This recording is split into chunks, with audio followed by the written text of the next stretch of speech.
মুসলমান তোমরা আগে নামাজ কায়েম করো, এরপর তোমরা যাকাত দাও।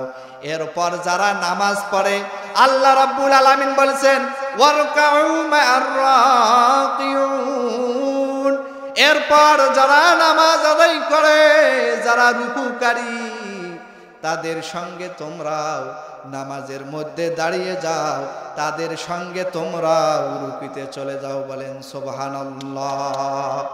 এই আয়াতে রব্বুল আলামিন তিনটা বিষয় দিয়েছেন। প্রথম নম্বরে আমার আল্লাহ রব্বুল আলামিন এই আয়াতের প্রথম অংশে বলেছেন আকিমুস সালাত, তোমরা নামাজ কায়েম করো। এরপরে আমার আল্লাহ রব্বুল আলামিন বলেছেন ওয়াতুজ যাকাত, এরপর তোমরা যাকাত প্রদান করো।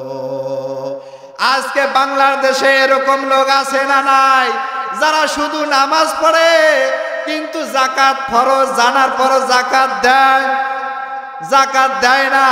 এই জন্য আল্লাহর গজব আমাদের উপরে নাজিল হচ্ছে। বলেন নাউজুবিল্লাহ।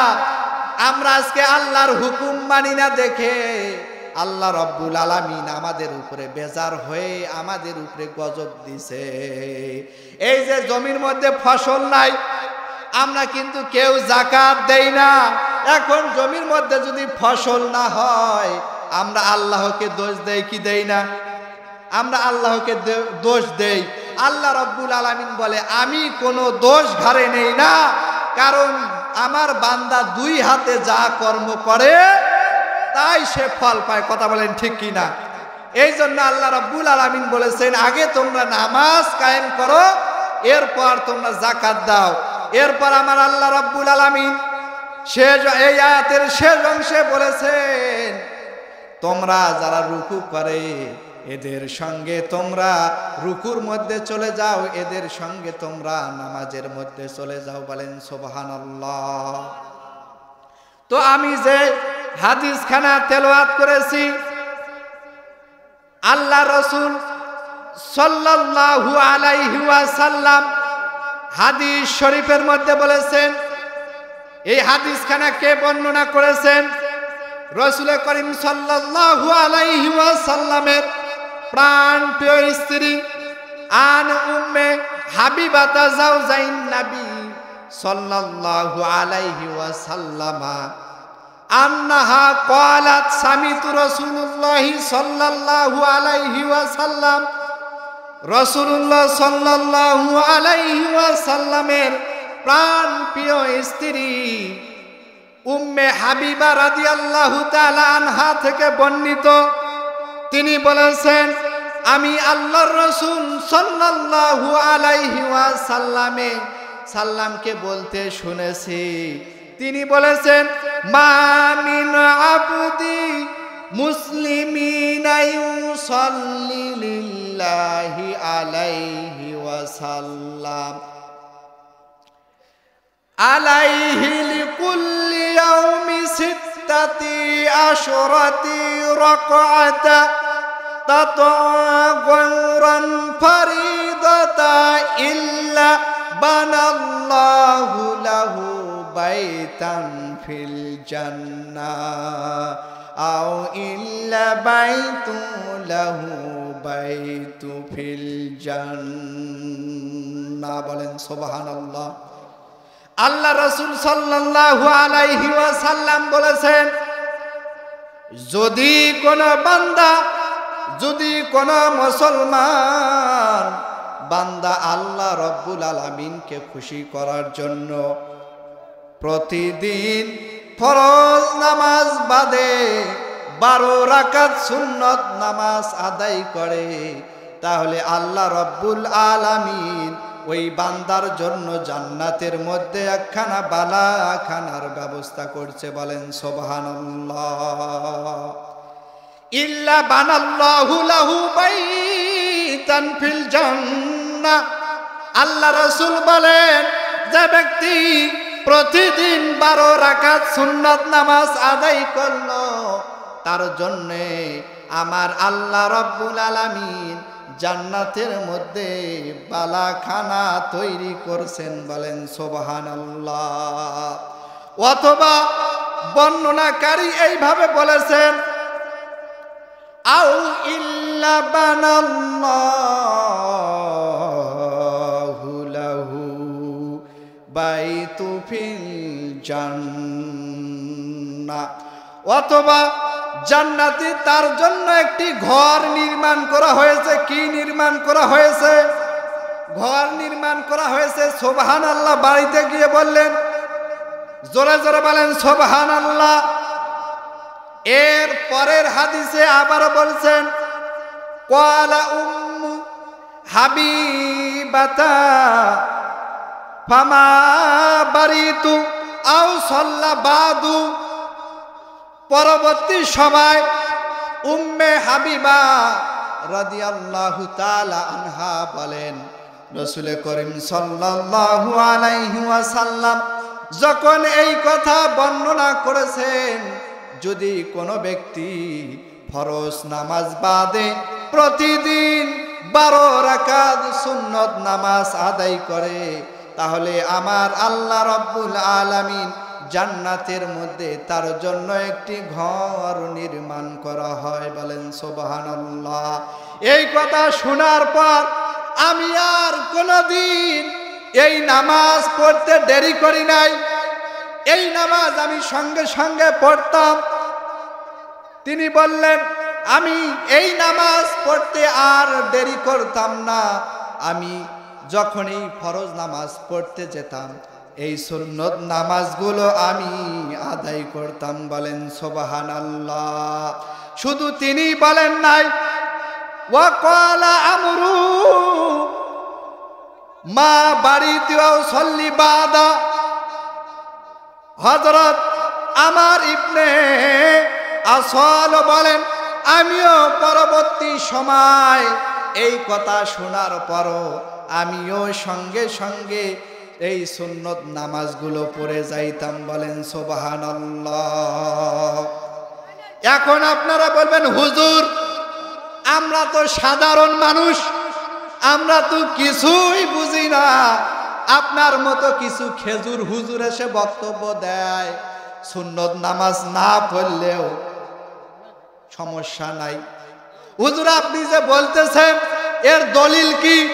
আমরা তো সাধারণ মানুষ, আমরা দলিল ছাড়া আপনার কথা মানব না।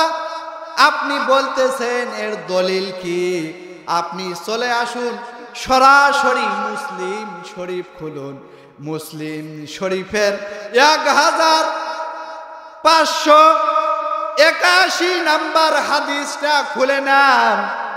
আর যদি আপনি কওমি মাদ্রাসার সিলেবাস অনুযায়ী 1581 নাম্বার হাদিস, যদি আপনি আলিয়া মাদ্রাসায় খুঁজে যান, আলিয়া মাদ্রাসার হাদিসের মধ্যে যদি খুঁজতে যান, যদি মুসলিম শরীফের মধ্যে খুঁজতে যান, তাহলে আপনি চলে আসুন মুসলিম শরীফ 728 নাম্বার হাদিস। এই হাদিসের মধ্যে পেয়ে যাবেন আল্লাহর রাসূল সাল্লাল্লাহু আলাইহি ওয়াসাল্লাম এই হাদিসখানা বর্ণনা করেছেন যে ব্যক্তি দিবারাত্রিতে ফরজ নামাজ বাদে যদি কোনো ব্যক্তি প্রতিদিন 12 রাকাত সুন্নত নামাজ আদায় করে, তার জন্য জানি আমার আল্লাহ রব্বুল আলামিন জান্নাতের মধ্যে বালাখানা তৈরি করে। বলেন সুবহানাল্লাহ। তাহলে বাবাজি দলিল পাওয়া গেছে। দলিল পাওয়া গেছে কোন জায়গায়? মুসলিম শরীফের 1581 নাম্বার হাদিস, দাখিল মাদ্রাসা আলিয়া মাদ্রাসার সিলেবাস অনুযায়ী 728 নং হাদিস। বলেন সুবহানাল্লাহ। তো চলে আসুন, আন আয়েশা রাদিয়াল্লাহু তাআলা আনহা ক্বালা ক্বালা রাসূলুল্লাহ সাল্লাল্লাহু আলাইহি ওয়াসাল্লাম। হযরত আয়েশা সিদ্দিকা রাদিয়াল্লাহু তাআলা আনহা থেকে বর্ণিত, তিনি বলেছেন, মিন সাবার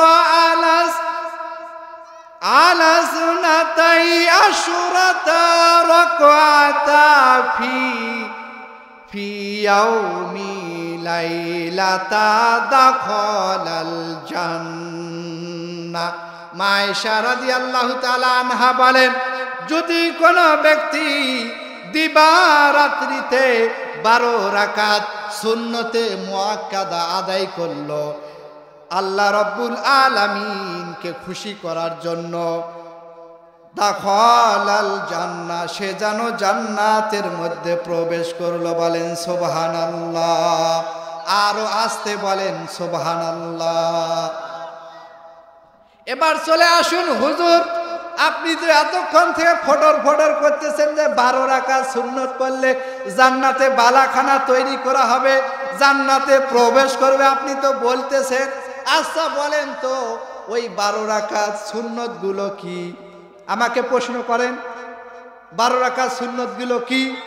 এখন আমি বলছি, চলে আসুন হাদিস শরীফের মধ্যে, আরবা ক্বাবলা যুহুরি, জোহরের নামাজের কবলা মানে আগ, জোহরের নামাজের আগে 4 রাকাত সুন্নতে মুআক্কাদা আছে না নাই? আসেনি? আছে। তাহলে আমরা প্রমাণ পাইলাম কয় রাকাত? 4 রাকাত পাইলাম। বাকি আছে আর কয় রাকাত? আরো 8 রাকাত বাকি আছে, ঠিক কিনা? চলে আসুন এরপরে ওয়ারাকাতাই বাদাজ যুহুরি, অর্থাৎ জোহরের ফরজ নামাজের পর 2 রাকাত সুন্নতে মুআক্কাদা আছে না নাই? দলিল পাইলেন? তাইলে কয় রাকাত পাওয়া গেল বাবাজি? 6 রাকাত পাওয়া গেল। এরপর চলে আসুন আরো আছে না নাই আমি আপনাদেরকে দেখিয়ে দিচ্ছি। আল্লাহ রাসূল সাল্লাল্লাহু আলাইহি ওয়াসাল্লাম আরো বলছেন আরো সুন্নতে মুআক্কাদা আছে না নাই? চলে আসুন হাদিসের মধ্যে, রাকাতাই বাদাল মাগরিব, অর্থাৎ মাগরিবের 3 রাকাত ফরজ নামাজ আছে না নাই? মাগরিবের 3 রাকাত ফরজ নামাজ আছে না নাই? বাদাল মাগরিব, সোজা কথা, বাদাল মাগরিব, মাগরিবের নামাজের পর 2 রাকাত সুন্নত আছে না নাই? কয় রাকাত হয়ে গেল? 8 রাকাত হয়ে গেল। বাকি আছে কয় রাকাত? বাকি আছে 4 রাকাত। চলে আসুন এরপরে চলে আসুন বাদাল ইশাই রাকাতাই, এশার নামাজের পর 2 রাকাত, বেতের নামাজের পূর্বে 2 রাকাত সুন্নত নামাজ আছে না নাই? কয় রাকাত হয়ে গেল? 10 রাকাত হয়ে গেল। আর কয় রাকাত আছে? ও আমার চিরা ভিজা গোলনা নবাবগঞ্জের বাবাজিরা, যুবক ভাইরা আমার, আমরা সুন্নত নামাজ পড়তে রাজি আছি না নাই? যদি রাজি থাকি তাহলে আজকে থেকে আমরা এই সুন্নতগুলো মিস দিব না। বলেন ইনশাআল্লাহ। আল্লাহ রাব্বুল আলামিন যেন আমাদেরকে কবুল করেন। বলেন আমিন।